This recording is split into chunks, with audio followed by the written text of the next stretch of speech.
Yo, what's going on, guys? It's your boy. Welcome back to another video. Today is going to be another episode of Unfiltered Talks. Today we're going to be talking about something that's a little bold. I've had this theory for a little while, and I've been kind of sitting on it for a while because I didn't really want to talk about it. But right now I feel like is as good of time as ever. It's very relevant, and I'm going to dive right into this, but I do want to go ahead and give a warning.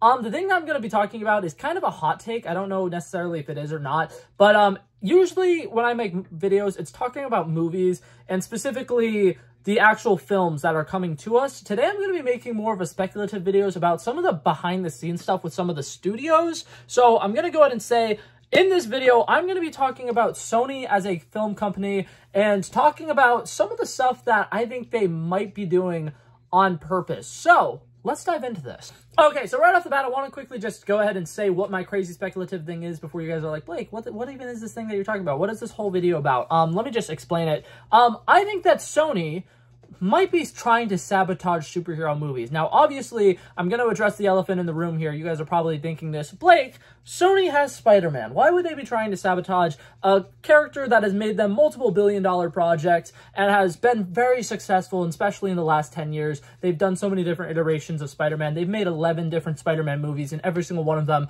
has been either close to $1 billion or has hit $1 billion. So why would they be trying to purposely sabotage superhero movies? That just doesn't make sense, right? But I'm gonna go ahead and explain this as best of a way that I think I can. Think about this. There's a lot of really iconic characters in pop culture. Think of like the Macy Days Parade, kind of the characters you would see on those floats. You have some of the key figures, obviously, going to be like Pikachu. And then you have like Super Mario, who's a character who's been around for a really long time. Some of the like Charlie Brown characters. And then when it comes to superheroes, there are kind of like the three big superheroes that you typically expect. If you go and you poll 100 people and you ask them who their favorite superhero is, you're going to get a lot of the Superman, Batman, and Spider-Man. Those are the big three. A lot of the times they'll be talking about, you know, superheroes, and Marvel didn't have a lot of these big superheroes. Back in the past, if people were thinking about superheroes, they're not typically going to be thinking of Marvel superheroes. That's part of the reason why the MCU, when it first came into fruition, was kind of a really big deal, because Iron Man wasn't a really big popular character. Thor wasn't a really big popular character. The Hulk kind of was. Captain America was one that was definitely like popular in America. A lot of us looked up to him as kind of like an Uncle Sam type figure. But for the most part, superheroes were very underknown, I think is a good way to put it. They weren't as well known at the time. And so when Marvel started building up this, you know, franchise, and they were able to do characters like Ant-Man and give it a totally serious movie that people really liked and people really dug. And then they did movies like Guardians of the Galaxy, which has a talking raccoon and a tree being best friends. And it's like all these really weird concepts that at the time seemed really revolutionary. Seemed like this is absolutely changing the game, and it became a very big thing very fast. The rise of superhero movies seemed like it happened incredibly fast, because like I said, in 2008, we had Iron Man, and then since then, it became one of the biggest powerhouses at the box office. Superhero movies has been dominating the box office for the last 20 years, and to assume that it hasn't been, or to say that it hasn't been, is just blatantly incorrect, because like I said, Spider-Man has been in about 5 movies that have hit $1 billion, and there's only been around 25 movies that have hit $1 billion. I think it might be more than that. I think it's actually like 42. Don't quote me on that. But right now, there's only so many movies that are hitting $1 billion, and the fact that the majority of Spider-Man movies have is a huge deal. But not all superhero movies right now are hitting $1 billion. I think that last year there were like 4 or 5, maybe 6 superhero movies that were released. I don't think a single one hit $1 billion. I think Guardians of the Galaxy was really close. I think Spider-Man Across the Spider-Verse was really close. But no superhero movies have been close to hitting $1 billion. And I think that there's a couple of main reasons for why. For one, superhero fatigue is the main one. People are immediately going to talk about that. Superheroes have been a very big genre in movies for the last 10, 15 years, and a lot of people are getting tired of just seeing the same old, okay, here's this good guy, he's gonna do whatever, he's gonna do a backflip, break the bad guy's neck, and save the day, right? That's a reference to Ryan George. If you guys got that reference, I love you. I appreciate you guys. You guys are amazing. But basically, Marvel kind of had like a formula going. A lot of people would refer to it as the Marvel formula, and it was very simple. This character gets superpowers. There's this villain who really envies them and has similar powers. They kind of butt heads throughout the entire movie and then eventually have a big third act fight that is all CGI. And a lot of people got really tired of that. And then when Avengers Endgame came out, and it was titled The End Game, and a big part of it was that a lot of the Avengers were kind of like disbanding, a lot of them were dying off, and a lot of them were kind of passing the torch to other legacy characters. But the title Endgame, and it being a big conclusion to the Infinity Saga, I think made a lot of people like who were on the fence about if they really liked superhero movies decide this is a good time to step off, this is a good time to stop watching. And I feel like with that, a lot of MCU projects going forward haven't been necessarily as successful, hasn't been as world-renowned as some of the first movies were. And I think that a big part of that is they're starting to do more characters who are lesser known again. They're trying to branch out and bring in characters like Ironheart, who if you're a comics fan, that's like, oh my god, that's cool, I love Ironheart. They're bringing in characters like She-Hulk, who once again, if you're a comics fan, She-Hulk is awesome in the comics. I think that a lot of people really did not like the show, and I'm not going to get too far into that right now, but they're starting to introduce a bunch of really small characters again. They're going to be doing the Thunderbolts soon, who once again, people who aren't fans of the comics are going to hear that name and not really have any idea what that is. And I think that something that Sony might be doing to try to sabotage these movies is their SPUMC universe, right? They are trying to make movies out of characters who nobody has ever heard of, and a lot of them are continuously bad. We had the Morbius movie that was really bad, painfully bad. There was only really one good thing about it, and it was that scene with Matt Smith dancing. So charismatic, I love him. And then we had Madame Web come out, which once again was really bad, and the only thing that it had going for it was he was in the Amazon with my mother researching spiders before she died. And then they cut that line. What are they doing? That was the best line in the history of cinema. It was so good. They shouldn't have taken it out. But either way, like I said, both of those movies come. They're not really well received.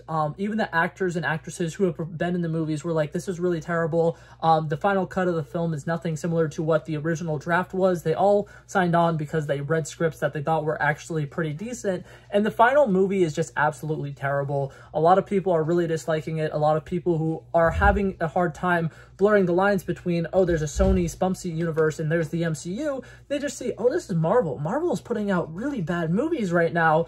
And I partially think that Sony might be doing it on purpose. And part of the reason I say this is Sony is a massive company with so many executives, so many people who are working on these scripts, and they have a division with people who really care. I mean, you watch the Spider-Verse movies, you can tell that the people behind those movies really care about the stuff that they're talking about. They're doing their research. They're bringing up as much comic references as they possibly can. And they're doing a lot to make a story that is fully fleshed out and shows anybody that everybody could be Spider-Man. Spider-Man could be anybody behind the mask.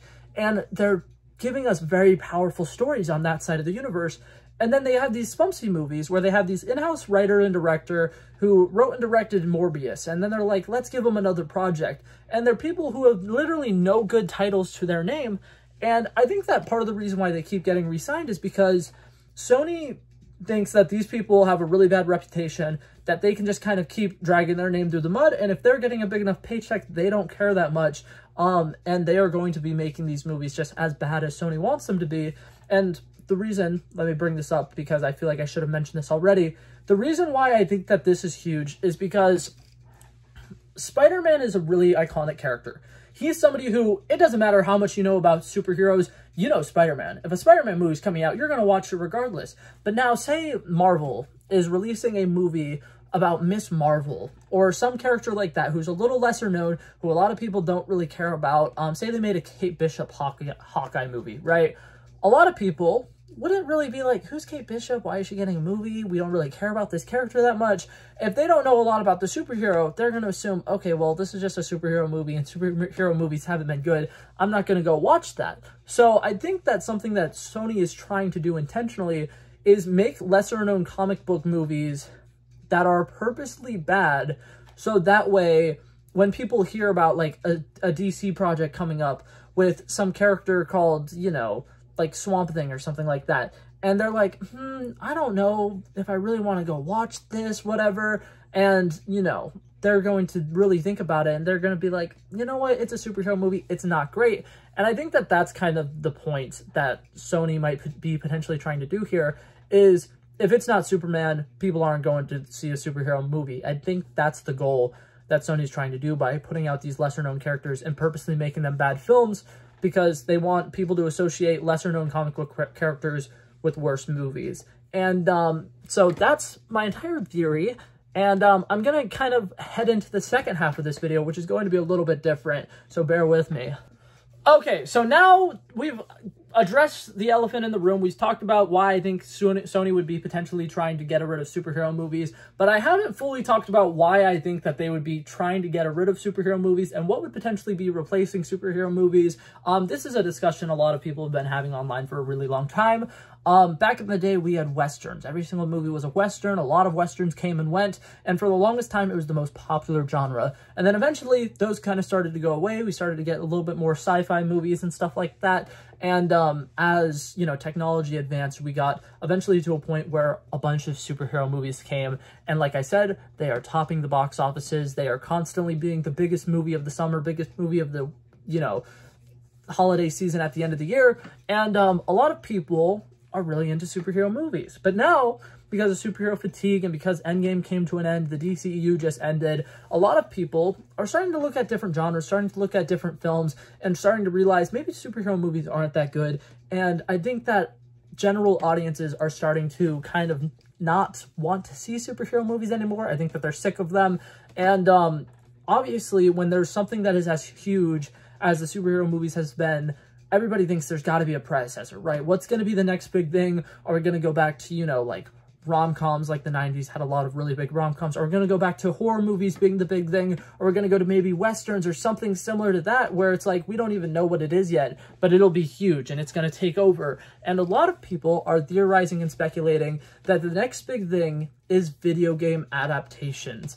And you know what company has the rights to a lot of video games? I'm going to let you ponder on it. I might give you a hint real quick.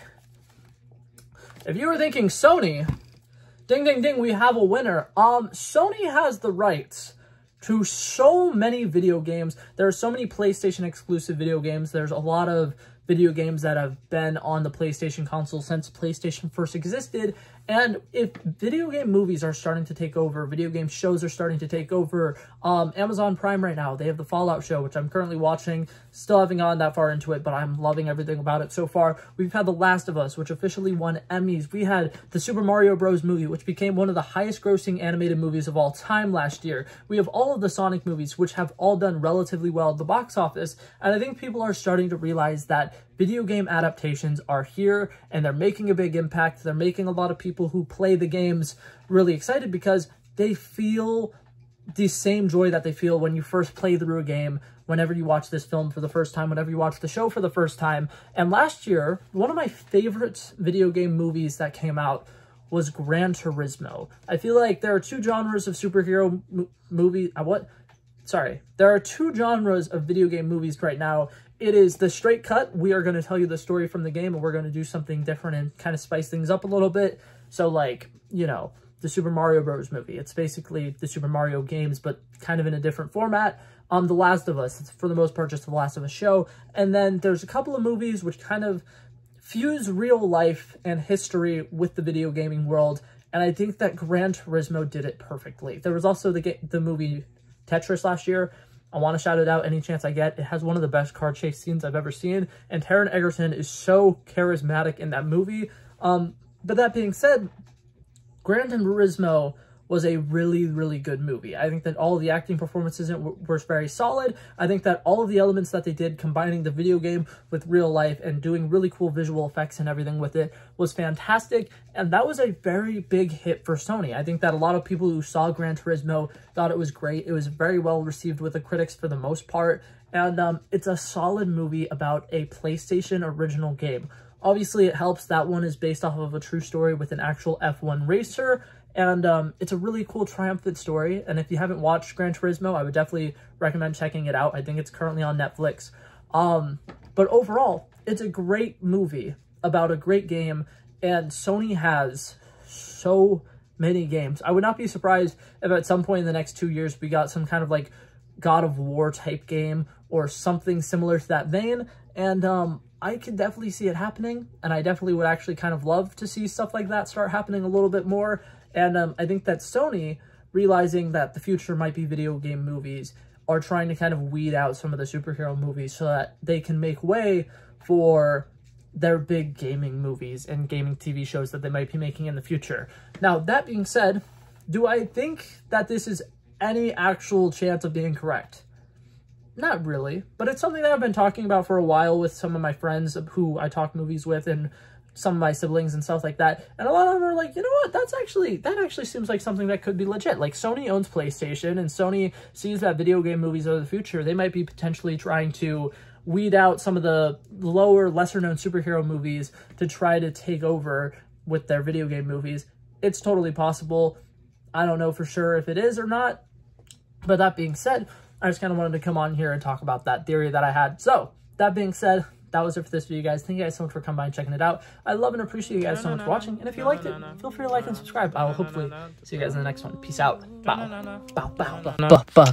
Back at it again, but that's a relevant flow. So smooth, they calling me Mr. Elegant. Like an elephant, I got a long nose. Like a president, I've got a few hoes. Swift with a stutter, I'm smooth like butter. Don't see it coming when I slip undercover.